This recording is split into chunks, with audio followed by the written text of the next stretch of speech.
RSPയിൽ Premachandran Shibu baby John വിഭാഗങ്ങൾ തമ്മിലെ ചേരിപ്പോരിൽ മനം നൊന്താണ് party വിട്ടതെന്ന councillor Beenakumari.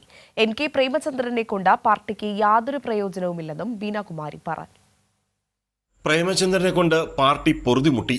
Shibu baby John ലയിച്ചെങ്കിലും ഇപ്പോഴും ചേരിതിരിവ് RSPയിൽ ശക്തം. ചേരിതിരിവ് മൂലമാണ് ഷിബു ബേബി ജോൺ ചവറയിൽ 2 വട്ടം തോറ്റത്. പരസ്പരം അതൃപ്തിയിലാണ്. പാർട്ടിക്കകത്തെ അന്തർനാടകം തനിക്ക് അറിയാമായിരുന്നു. ഇക്കാരണത്താൽ നിരവധി പേർ പാർട്ടി വിട്ടുവെന്ന് ബീനാകുമാരി പറഞ്ഞു. 3 കൗൺസിലർമാരാണ് അന്ന് RSP വിട്ടത്. പ്രേമചന്ദ്രനെ കൊണ്ട് പാർട്ടിക്ക് ഒരു പ്രയോജനവുമില്ല. ജയിച്ചാൽ പിന്നെ ആ വഴിക്ക് പോകും.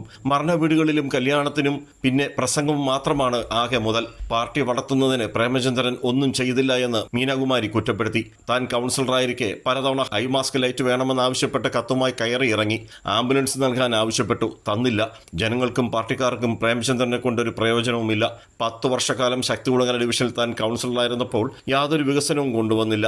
ആകെ 2 ഹൈമാസ്ക് ലൈറ്റുകളാണ് തന്നത്. ശക്തികുളങ്ങര ക്ഷേത്രത്തിന് വേണ്ടി ചോദിച്ചെങ്കിലും NK പ്രേമചന്ദ്രൻ MP അത് മറ്റൊരു സ്ഥലത്ത് വെച്ചുവെന്ന് ബീനാകുമാരി കുറ്റപ്പെടുത്തി. ഇപ്പോഴത്തെ RSPയുടെ അവസ്ഥ വളരെ വൈകാത്ത ഒരവസ്ഥയിലേക്കാണ് പോയിക്കൊണ്ടിരിക്കുന്നത്.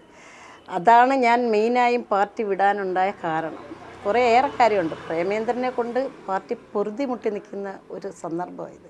എന്നുവെച്ചാൽ ഷിബു സാർ ഇതിലേക്ക് വരികയും പാർട്ടി ഒന്നിക്കുകയോ ഒക്കെ ചെയ്തെങ്കിലും ഇപ്പോഴും ഇവർ തങ്ങളിൽ ചേരിതിരിവ് തന്നെയാണ്.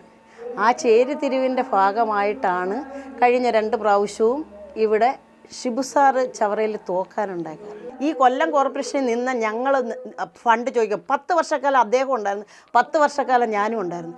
അദ്ദേഹത്തിൻ്റെ യാതൊരു ഫണ്ടും നമുക്ക് എൻ്റെ ഡിവിഷനോ അല്ലെങ്കിൽ ഈ ശക്തികുളങ്ങര ഡിവിഷനിലോ ഉപയോഗിക്കാൻ കിട്ടിയിട്ടില്ല. ആകപ്പാടെ 2 ഹൈമാസ് ലൈറ്റ് മാത്രമാണ് അദ്ദേഹം ഇവിടെ കൊണ്ടുവന്നത്. ക്ഷേത്രത്തിൽ വരുന്ന ഭക്തജനങ്ങളുടെ യാത്രാ സൗകര്യത്തിനായി തോടിനു കുറുകെ പാലം ചോദിച്ചിട്ടും MP തന്നില്ല.